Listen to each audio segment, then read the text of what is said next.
Bonjour à tous, bienvenue. C'est avec un plaisir incommensurable qu'on vous retrouve ce matin dans le cadre de cette émission Forio Battant, édition du 28 février 2023. Ce matin, nous reviendrons sur la conférence de presse du président français Emmanuel Macron, une conférence de presse en prélude notamment à cette nouvelle tournée africaine qui conduira bien sûr le président français du côté du Gabon, du côté de l'Angola, du côté du Congo et du côté de la République démocratique du Congo. À 48 heures donc de ce déplacement, le président français a décliné la nouvelle stratégie de Paris vis-à-vis du continent africain. Nous apprenons que la France veut donc bâtir une nouvelle relation équilibrée et réciproque avec les pays du continent africain. Côté militaire, Emmanuel Macron a annoncé que la France n'aura plus en Afrique que de bases militaires co-gérées avec les pays africains. Le président français a par la suite annoncé une diminution visible de ses effectifs, des troupes françaises d'ailleurs déployées sur le continent africain, avec un accent particulier qui sera mis sur les volets formation et fourniture en équipement. Qu'avez-vous pensé de cette sortie du président français, la nouvelle stratégie de Macron déclinée en quelques mots? Plus d'investissements et moins de soldats sur le continent africain, peut-elle véritablement séduire à nouveau le continent africain? Voilà en gros les différentes questions, ou du moins les différentes interrogations sur lesquelles nous reviendrons largement ce matin dans le cadre de cette émission For You Matin avec notre invité de ce matin, M. Tallo Tallo. Il est conseiller de l'Organisation panafricaine espagnole, habitué d'ailleurs de cette émission de For You Matin. Bonjour à vous, M. Tallo, et bienvenue. Bonjour, Monsieur Nguyen. Bonjour particulier aux techniciens de Fourier Média, à tous les ingénieurs, à tout le staff qui font un travail formidable pour l'éveil de l'Afrique. Bonjour à tous les Africains, bonjour au monde, bonjour à tous les présidents africains qui nous écoutent. Voilà, Monsieur Tallo Tallo, avec vous, nous reviendrons donc sur la nouvelle stratégie de Paris vis-à-vis du continent africain. Mais bien avant de parler effectivement de cette conférence de presse du président français, un mot quand même sur la condamnation de Nestor Podhazi, une condamnation prononcée hier. On parle de 24 mois d'emprisonnement, 6 mois ferme et 18 avec sursis. On rappelle bien sûr que Nestor Podhazi, dit Mandela Ier, jusqu'ici était poursuivi entre autres pour menaces sous condition, menaces de mort et intolérance envers une communauté. À l'annonce du verdict, à l'issue de ce procès qui s'était hier du côté du Burkina Faso, que peut-on dire, M. Tallo Tallo, du moins, que doit-on penser à la suite de cette condamnation de Nestor Podhazi?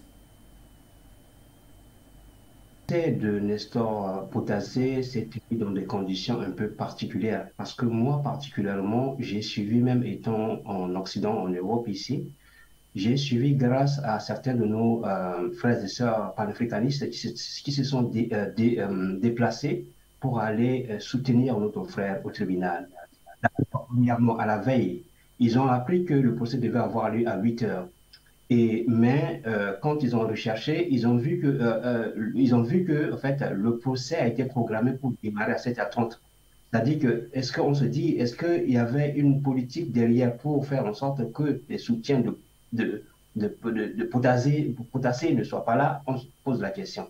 Ensuite, c'est là-bas qu'ils vont nous envoyer la liste des choses qu'on reproche à notre frère, à savoir menaces, conditions, menaces de mort, intolérance envers une communauté. Bon, alors, vous voyez ici que menaces ou conditions, menaces de mort envers qui?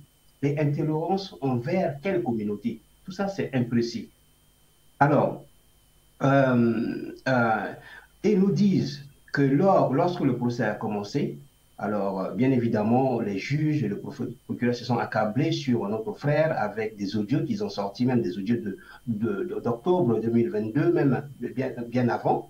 Quand l'avocat a pris la parole, son avocat a pris la parole et a plaidoyé pour son client, c'est-à-dire notre frère Nestor Podhazi, le public a applaudi.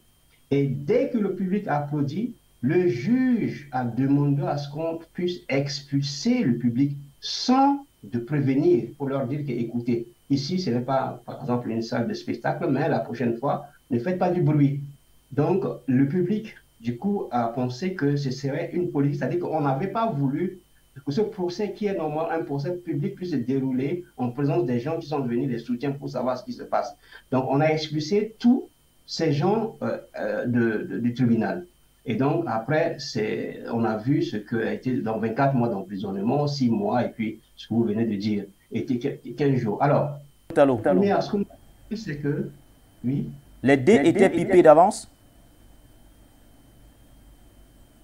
tout semble croire, tout semble penser que tout était fixé plus ou moins d'avance, qu'on ne cherchait que la petite bête pour pouvoir condamner ce digne fils d'Afrique, un digne fils dans les conditions dans lesquelles nous combattons aujourd'hui. Nous combattons contre des puissances qui nous ont dominés depuis des siècles. Et quand on voit un fils d'Afrique qui, malgré les menaces qui nous pèsent dessus, qui se lèvent pour pouvoir défendre non seulement notre peuple du Burkina Faso, mais aussi le peuple africain en général, et qu'on voit qu'il est poursuivi par notre justice même, justice africaine, on se pose beaucoup de questions. Ce qui n'aurait jamais eu lieu en Occident, croyez-moi, j'en sais beaucoup de choses sur la justice occidentale. D'abord, l'injustice, je dirais même l'injustice occidentale. Ça n'aurait jamais eu lieu un procès contre même ceux-là qui sont dit de l'extrême droite. C'est très, très, très rare qu'on les condamne. Même quand ils s'attaquent directement, on voit qu'ils sont des anti-Zovukote, des anti-Kamites, c'est-à-dire anti-Noura, mais jamais on fera tout pour ne pas les condamner. Nous demandons à l'avocat de notre frère Boutassé de pouvoir nous mettre à disposition la décision pour que nous puissions apprécier ce qui a été dit, pourquoi, pour quelle cause, est-ce que ce qu'on lui reproche et les raisons qui ont été évoquées, est-ce que c'est... Parce que là, pour l'instant, nous sommes devant plus ou moins un vide. Nous demandons aussi à la famille qui aurait peut-être une copie de cette décision de pouvoir mettre à la disposition des panafricains. Nous sommes à la recherche de ça. Nous demandons, nous sommes un appel rapide au président, ce président, jeune président, qui est notre jeune papa, parce qu'il est président de la République, Traoré, de pouvoir prendre la décision de libérer notre frère. Parce qu'il faudrait que les chefs d'État, et lui en particulier, sachent que c'est grâce au travail de ce jeune-là, au risque qu'il a pris pour pouvoir dénoncer la France, mobiliser les foules aussi auprès de toute la communauté panafricaine de For You Media, qui a fait qu'aujourd'hui, les militaires sont au pouvoir et qui leur permet de continuer de faire ce que le peuple du Burkina Faso veut. Donc, libérer notre frère Boutassé, s'il vous plaît. Dit l'appel à la libération de Nestor Podassé, on le rappelle, le verdict il est tombé, c'était hier, à l'issue donc d'un procès. Nestor Podassé poursuivi pour menace sous condition, menace de mort, voire, on va le dire comme ça, intolérance envers, bien sûr, une certaine communauté. 24 mois, 6 mois ferme et 18 avec sursis pour ce qui est bien sûr de cette condamnation. Monsieur Tallo, je ne vous coupe pas, mais je préfère que nous avancions dans nos échanges avec notamment la principale thématique à l'ordre du jour ce matin dans le cadre de cette émission de For You Matin. Nous revenons sur la sortie du président français Emmanuel Macron qui a donc décliné en quelques mots les principaux axes qu'il souhaite donner à la relation, à la nouvelle dynamique de la relation entre bien sûr la France et le continent africain. Ce qu'on retient en gros, c'est quoi? C'est qu'on aura désormais plus d'investissements français sur le continent africain et moins de soldats. Le président français en a fait donc l'annonce. C'était hier à l'Élysée à l'occasion d'une conférence de presse qui précédait, rappelons-le, sa nouvelle tournée sur le continent africain. Une tournée qu'il conduira du côté du Gabon, du côté de l'Angola, du côté du Congo ou encore du côté de la République du Congo. Je propose de prendre ce premier extrait du président français et juste après, nous le commenterons, M. Tallo. Ce n'était pas le rôle de la France d'apporter seule des réponses politiques qui devaient prendre le relais de la réponse militaire. Nous avons pourtant, malgré nous, assumé une responsabilité exorbitante. Cela nous vaut aujourd'hui d'être l'objet par amalgame du rejet qui frappe une classe politique malienne qui a échoué à redresser son pays. Et c'est ce piège qui pourrait, si nous n'y prenons pas garde, se reproduire ailleurs. C'est pourquoi, en aucun cas, je ne laisserai le sacrifice de nos militaires être à nouveau entaché du même amalgame, et en aucun cas, je ne laisserai se reproduire cette situation où, par un engrenage de déresponsabilisation et de substitution, la France devient le bouc émissaire idéal. Pour éviter la répétition de l'histoire, il existe une autre voie que nous poursuivons désormais depuis 6 ans. Une autre voie qui consiste à ne pas réduire l'Afrique à un terrain de compétition ou de rente, et à considérer les pays africains comme des partenaires avec qui nous avons des intérêts et des responsabilités partagées. Et au fond, de bâtir une nouvelle relation équilibrée, réciproque et responsable. Ce cap, c'est l'agenda fixé à Ouagadougou en 2017 et nous l'avons tenu. Nous avons tenu nos engagements en regardant notre passé en face, au Rwanda, en Algérie, au Cameroun, avec une commission franco-camerounaise qui va débuter ses travaux. Nous les avons tenus en réformant le franc CFA, en nous retirant de la gouvernance de la zone UEMOA et en faisant la démonstration que cette monnaie est bien une monnaie africaine qui pourra, si les gouvernements de la CEDEAO le souhaitent, préfigurer une monnaie unique qui prendra un autre nom. Nous y sommes prêts.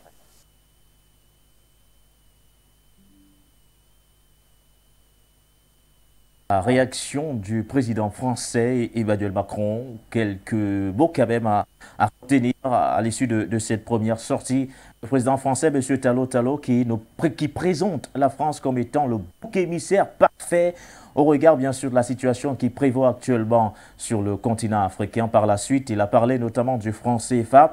Mais ce qu'on comprend globalement, c'est que désormais, la France, plus que jamais, est décidée à changer de paradigme avec notamment un accent particulier qui sera mis sur les investissements français qui seront de plus en plus accrus sur le continent africain. Votre premier commentaire à propos de cette nouvelle orientation, M. Talot. D'abord, il faut savoir que cette conférence de presse, on pourra la nommer comme ceci, réorganisation de la guerre psychologique, militaire, économique, particulier contre l'Afrique. Ensuite, laissez-moi, avant de pouvoir vous dire, je pense répondre et commenter dans les détails, parce que le diable se cache dans les détails, vous dire que la sortie du président français d'hier peut être considérée à ceci.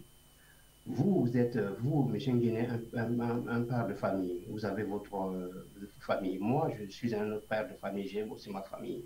Je décide un jour d'aller vous rendre visite. Mais avant d'aller vous rendre visite, je sors et je prends le micro. Je parle, parce que là, il parle le micro pour le monde entier. Je parle à tous les voisins du quartier que je vais vous rendre visite et voilà ce que je vais vous faire.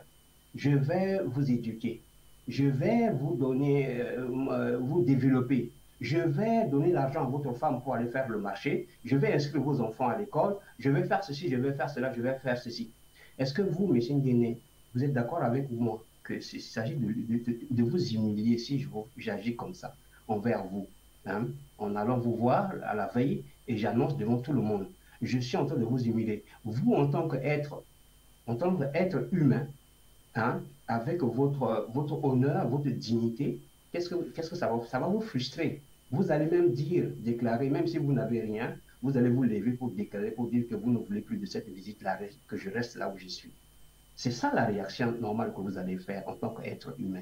Parce que c'est de l'humiliation. Alors, l'humiliation envers qui? L'humiliation envers, premièrement, les chefs d'État africains. Macron s'est levé pour montrer au monde, quand il fait ce discours-là, avant que je rentre dans les détails de parler de France CFA et tout ce qu'il a abordé, il a parlé au monde pour dire au monde, vous voyez, l'Afrique, c'est moi, c'est toujours mon précaré, contrairement à ce qu'il dit dans ça. C'est toujours mon précaré. Regardez, je leur parle. Vous allez voir, ils ne vont pas réagir.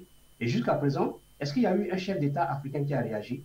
Aucun chef d'État, à moins que je me suis trompé, on a écouté, depuis hier jusqu'aujourd'hui, aucun chef d'État africain n'a réagi pour condamner, pour dire que nous ne voulons pas de ça. Vous arrêtez de nous humilier. Nous ne sommes pas des gens. Pourquoi est-ce que vous ne tenez pas ce discours-là envers, par exemple, l'Amérique du Sud, qui est aussi pauvre, l'Asie, une partie de l'Asie qui est aussi pauvre? Pourquoi pas vous ne tenez pas ça? Pourquoi envers nous? Le nom de M. Macron mérite la condamnation de la part des dirigeants africains?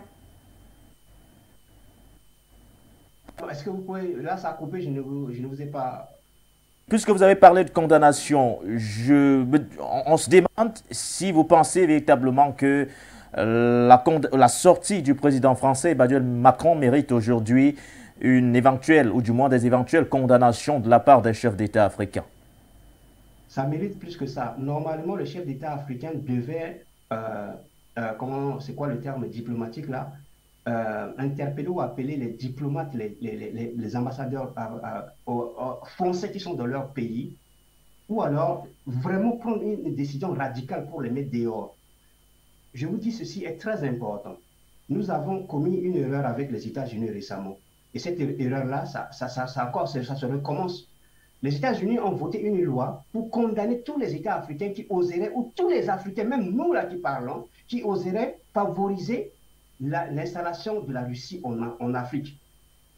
Au lieu de cela, au lieu que les États africains puissent réagir, aucun n'a réagi. Pire, ils se sont tous levés quasiment les 54, sauf les deux pays, le Mali et le Burkina Faso, pour aller comment on appelle à la réunion États-Unis-Afrique qui a eu lieu récemment.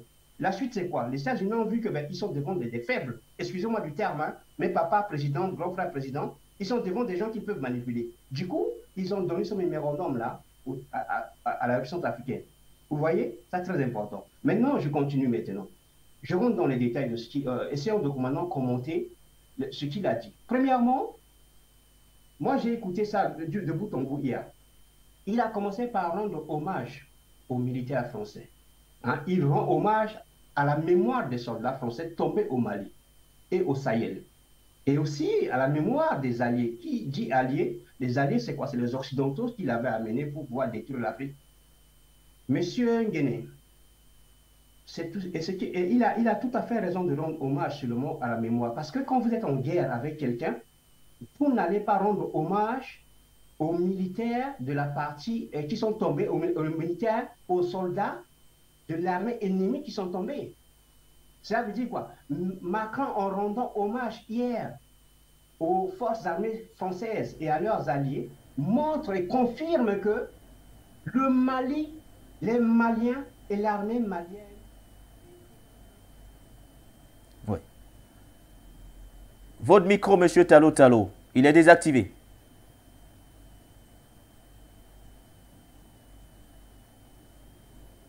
Parce que là, nous ne vous recevons plus. Allô, est-ce que vous m'entendez? Vous me recevez là maintenant? Vous parliez de hommage rendu donc par le président français aux soldats tombés du côté, non seulement du côté du Mali, mais dans le Sahel en général. Voilà. Alors, donc, il a rendu hommage qu'aux soldats français et aux soldats les alliés. Cela veut dire quoi? Et c'est normal. Il ne peut pas rendre hommage, il n'a pas rendu hommage aux soldats maliens et africains qui sont tombés parce que ce sont des soldats ennemis. Parce que quand vous êtes en guerre avec quelqu'un, vous n'allez pas rendre hommage aux soldats de l'ennemi qui sont tombés. Et c'est ça qu'il a fait hier. C'est-à-dire que le chef d'État français a confirmé que bien les soldats occidentaux et français qui sont déployés au Mali et au Sahel, c'était venu pour combattre l'armée malienne et les Maliens. Ça, c'est très important. C'est dans les détails que se cache le diable. Oui. Je continue. Oui. Il parle d'amalgame. Et il parle du rejet qui frappe une classe politique malienne qui a échoué à réussir son pays. Mais qui a échoué? Il parle d'échec. Qui a échoué? Quand le Mali répète sans cesse qu'il a des preuves contre l'armée française, contre la France, que c'est la France qui arme les terroristes, c'est la France qui forme les terroristes, c'est la France qui utilise les terroristes pour pouvoir aller tuer la population malienne et la population du Sahel. Jusqu'à présent, le Conseil de sécurité, via comment on appelle là, le blocage de la France, n'a pas voulu laisser organiser une session pour permettre au Mali d'aller exposer ces preuves-là. Macron confirme ce que le professeur Théophile Obiang a dit, qu'ils sont des crétois. Malgré que le monde entier sait que le Mali a dit que le Mali a les preuves, le monteur, qui est le chef de la chute française, s'est permis quand même de parler d'échec hier devant le monde entier de la classe politique malienne qui est en train de diriger le Mali. Je continue. Il dit ceci aussi. Il parle en disant qu'il va mettre en place une relation qui est équilibrée, relation réciproque et responsable. Relation équilibrée, s'il était honnête. La première chose qu'il devait faire, c'est de pouvoir dire la France unilatéralement annule tous les 11 accords secrets. Les accords lyonnais, les accords d'esclavagistes qui lient la France que la France a imposé aux 14 États africains. Mais il ne l'a pas fait. Dans ce cas, comment on va parler de réciprocité? Parce que si on parle de réciprocité, dans ces accords-là, il est dit que la France doit avoir les troupes françaises sur le sol africain, c'est-à-dire les 14 États. Et c'est ça qu'il a. Et encore dans beaucoup de pays africains. La réciprocité voudra que les États africains aussi aient aussi des troupes africaines sur le sol français. Ça, c'est la réciprocité. Je continue.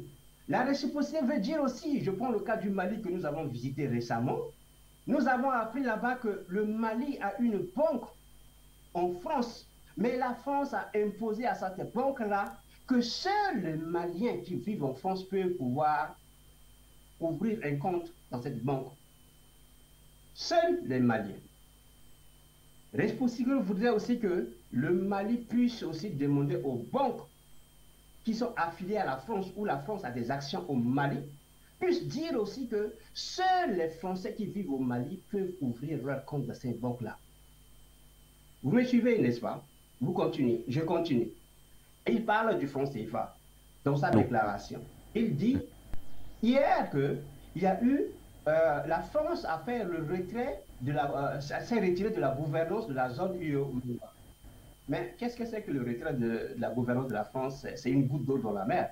Parce que ce n'est pas seulement via cet outil-là que la France tient les pays africains en esclavage. C'est parce que dans cette histoire de franc CFA, le franc CFA est arrimé à l'euro. Oui. Vous ne pouvez pas prendre le franc CFA et aller directement l'échanger contre une autre devise telle que le dollar. Vous êtes obligé de passer par l'euro. C'est pour cela que un des leaders panafricains a relevé récemment qu'au Togo, la télévision togolaise était tombée en panne, il y avait une pièce qui manquait. Oui, oui. Ils ont contacté la France parce que la France est en lien avec eux, la société française. La France leur a fait une facture de plus de 280 millions, quelque chose comme ça, de francs CFA. Ils ont dit, les techniciens togolais ont dit, mais nous pouvons le faire, nous pouvons chercher la pièce et monter même. Ils ont pris contact directement avec la maison chinoise qui fabrique la pièce. La pièce leur coûtait autour de 80 millions de francs CFA. Dès qu'ils ont commandé la pièce, l'ambassadeur français qui se trouve du côté du Togo a pris son téléphone, a appelé le ministre togolais, je crois, de la communication pour lui dire « Ne faites plus jamais ça. Nous annulons la commande. » Tout ça, comment ils ont su que le Togo a commandé des pièces en Chine? C'est parce que le Togo est obligé de pouvoir acheter des devises, prendre le franc CFA, acheter, échanger contre l'euro, et prendre l'euro, acheter, maintenant échanger contre le yuan chinois.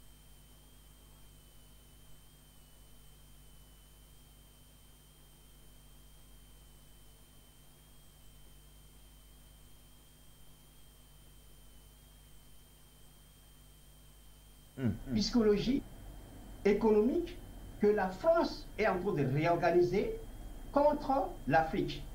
Quand vous entendez dans son discours, il a dit quelque part qu'il y a eu changement de l'égard de la France à l'égard du continent africain, y compris dans les écoles françaises et leurs manuels scolaires. C'est totalement du mensonge. Un pire mensonge. Je vous rappelle que Kémy Séba, il y a quelques années, a voulu, quand il résidait encore en France, il avait voulu rassembler les enfants africains qui sont nés en France au sein d'une organisation, dans une salle, pour leur parler de la vraie histoire africaine. La France s'y est opposée. Il a interdit à Kémy Séba. Au sommet de Montpellier qui a eu lieu, je crois, c'est en 2020 ou en 2021. Macron, sur la question de l'enseignement de l'histoire africaine aux Africains, Macron a dit qu'il est hors de question qu'on enseigne aux Africains une histoire qui est différente de l'histoire qu'on va enseigner aux Français et aux Occidentaux. Parce que pour lui, il ne faut pas qu'il y ait des versions différentes. C'est comme si vous et moi, qui nous n'avons pas le même papa, les mêmes ascendants, si on doit écrire notre histoire, je vous impose en disant que notre arme généalogique, là, nous allons la faire ensemble. Est-ce que vous pensez qu'il y a une logique là-dedans? La peur, c'est quoi? La peur, c'est de pouvoir... Je voudrais qu'on avance effectivement dans le cadre de nos échanges parce que justement, l'analyse ne se limite pas qu'au premier extrait ou du moins à la première sortie du président français. Je voudrais qu'ensemble, on puisse également suivre la deuxième sortie du président français, Emmanuel Macron. Il est en plus, outre bien sûr les questions relatives à l'économie, voire aux francs CFA en question que vous avez évoqué. Il a également parlé de l'aspect militaire. Le président français fait donc comprendre que désormais, les effectifs militaires français déployés sur le continent africain seront réduits de façon considérable. Allons du côté de la réalisation prendre cet autre extrait du président français. Au fond, de dire très clairement, dans tous ces domaines, que l'Afrique n'est pas un précaré, est encore moins un continent auquel les Européens et les Français pourraient dicter un cadre de développement, mais que c'est un continent où nous devons bâtir des relations respectueuses, équilibrées, responsables, pour lutter ensemble sur des causes communes. Le climat en est une ô combien importante, défendre nos intérêts et aider les pays africains à réussir. Et c'est pour moi les termes mêmes de ce partenariat renouvelé que nous souhaitons, qui est l'inverse des logiques de prédation, qu'elles soient militaires et sécuritaires, ou qu'elles soient financières, poussées aujourd'hui par d'autres pays. Alors, comme je le disais, pour réussir ce modèle de partenariat, il nous faut d'abord bâtir un nouveau modèle de partenariat militaire. C'est tout le travail que nous avons conduit ces derniers mois, d'abord en le concevant, puis en le discutant, en le travaillant avec nos partenaires africains. J'ai reçu ici même ces dernières semaines l'ensemble des dirigeants concernés. Le ministre et le SEMA ont commencé des échanges et une tournée et vont les poursuivre. Au fond, la logique, c'est que notre modèle ne doit plus être celui de bases militaires telles qu'elles existent aujourd'hui. Demain, notre présence s'inscrira au sein de bases, d'écoles, d'académies qui seront co-gérées, fonctionnant avec des effectifs français qui demeureront, mais à des niveaux moindres, et des effectifs africains, et qui pourront aussi accueillir, si nos partenaires africains le souhaitent, et à leurs conditions, d'autres partenaires. La réaction du président est une coopération militaire désormais focalisée sur la base d'écoles, d'académies. Ça veut dire quoi concrètement? Elle sera axée sur la formation et la fourniture d'équipements avec des bases militaires françaises co-gérées avec les pays notamment dans lesquels ces bases-là se trouvent. Monsieur Tallo, il nous reste pratiquement 3 minutes. Je voudrais qu'on soit un peu plus bref sur cette question. Pensez-vous qu'aujourd'hui, avec ce nouveau paradigme, ce changement de stratégie, notamment sur le plan militaire, la France peut véritablement se repositionner comme étant, bien sûr, cette puissance-là qui pourrait éventuellement avoir à nouveau le vent en poupe? Ou du moins, la nouvelle stratégie militaire de Paris peut-elle véritablement séduire les dirigeants africains? En 2 minutes, Monsieur Tallo. Tout d'abord, il dit que la France ne dicte plus, mais il est en train de dicter parce qu'il dit qu'il vient avec une proposition. Ce n'est pas une proposition. Il ne dit pas que je viens demander aux Africains, est-ce que vous voulez, vous accepter ce que je veux ou pas. Il vient pour dire, voilà ce que nous allons faire. Ça veut dire qu'il vient dicter, c'est-à-dire qu'il n'a pas changé. Alors, ce qu'il a proposé, je veux vous dire que c'est plus pire que ce qui se passe. Ils ont fait pendant plus d'un siècle jusqu'à présent. Pourquoi? Vous allez, en réécoutant tout son discours, vous allez voir que la formation occupe une place très importante là-dedans. Oui. Il veut, en disant que nous voulons une base maintenant qui est co-gérée avec le personnel des nations africaines dans ces bases-là aussi. Ça veut dire quoi avoir le personnel là-dedans? Ça veut dire quoi? Quand on a ces personnels-là, c'est là où on va les endoctriner officiellement plus pour pouvoir les utiliser, pour pouvoir déstabiliser leur pays. Quand il parle de formation, vous savez, former, c'est manipuler l'esprit, positivement comme négativement. Mais dans le cas des Occidentaux, quand les Occidentaux nous forment, ils manipulent notre esprit de façon à ce que nous ne soyons plus afrocentrés, mais nous devenons eurocentrés. Nous faisons tout avec pour repère les Occidentaux, ce qui fait que nous nous détestons entre nous. Nous préférons préférence française, préférence occidentale. Donc, quand il met en place et il insiste sur le volet formation, les chefs d'État africains doivent savoir que c'est par là le point le plus dangereux auquel nous ne devons jamais accepter. Et le pape actuel l'a dit dans une déclaration que les Occidentaux doivent s'occuper de la formation des Africains parce qu'ils savent que c'est via la formation qu'ils nous tiennent, c'est via l'éducation qu'ils nous tiennent, c'est via ce qu'ils appellent là, quand ils parlent là d'investissement, c'est-à-dire, ce n'est que le terme, hein, c'est-à-dire quand ils parlent d'investissement, ils pensent aux ONG. Le contact de l'occidental auprès des Africains qui nous manipulent et qui nous tiennent. Il a parlé aussi de la culture là-dedans. Il a parlé des centres culturels. Il a parlé des agences françaises. Vous voyez, pour moi, je l'ai défini et je continue de le dire. Oui. En quelques secondes. Francophonie, centres culturels sont des centres de crimes plus que le crime contre l'humanité. Tout ce que le président de la jeune française a dit doit être rejeté en bloc par tous les États africains. Merci à vous, M. Tallo. Je rappelle d'ailleurs que vous êtes le conseiller de l'Organisation panafricaine espagnole. Vous étiez l'invité de Forio Batan dans le cadre de cette émission ce matin. Merci à vous et très bonne journée du côté de la Suisse. Merci à vous aussi. Excellente journée. Voilà, merci. Avec notamment ces très belles images qui nous viennent justement de l'organisation espagnole panafricaine, en prélude notamment à cette visite annoncée du président français du côté du Gabon, une visite qui se tiendra dans moins de 24 heures. Vous avez tenu bien sûr à passer un message aux côtés d'Amina Fofana et bien sûr de l'homme du métro. Vous lancez un message particulier ce matin au président gabonais Ali Bongo. On se quitte avec notamment ces très belles images qui nous viennent de Bamako.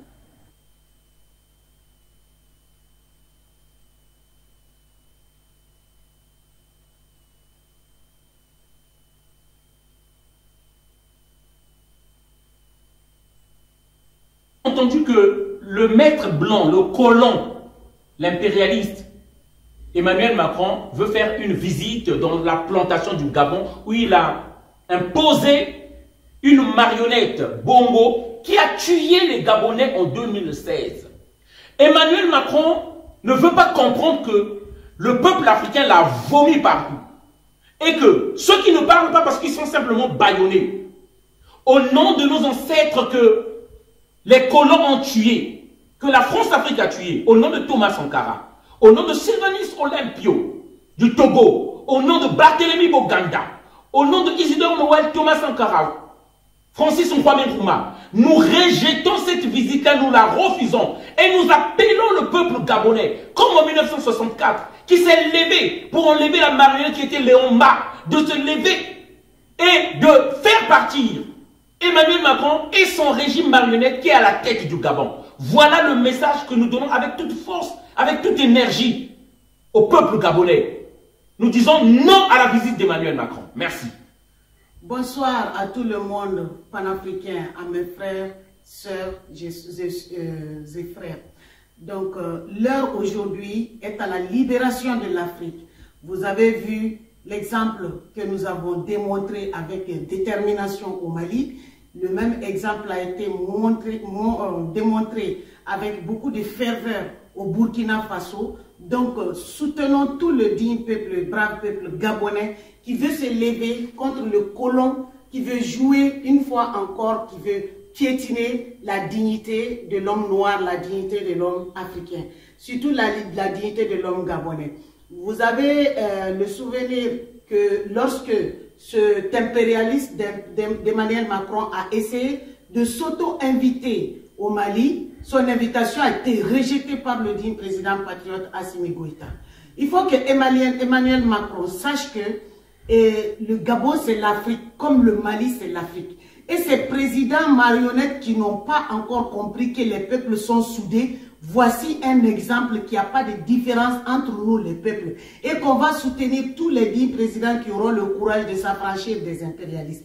Mais les présidents qui n'auront jamais le courage, qui veulent maintenir encore leur peuple dans l'oppression, dans l'esclavage, ces présidents seront balayés par le vent, que eux-mêmes ils ont provoqué. Donc on dit non à Emmanuel Macron. Et j'invite toute la population gabonaise à sortir massivement pour que ce petit impérialiste de Macron qui est beaucoup moins âgé que Ali, dont Ali va se gratter la tête devant, que le digne peuple gabonais sorte pour montrer qu'ils ne sont plus des esclaves. Donc je les encourage et on appelle tous les Africains une fois de plus à la libération de l'Afrique en soutenant le peuple gabonais pour faire en sorte que nos présidents dignes, les présidents dignes viennent et les indignes disparaissent de notre vie.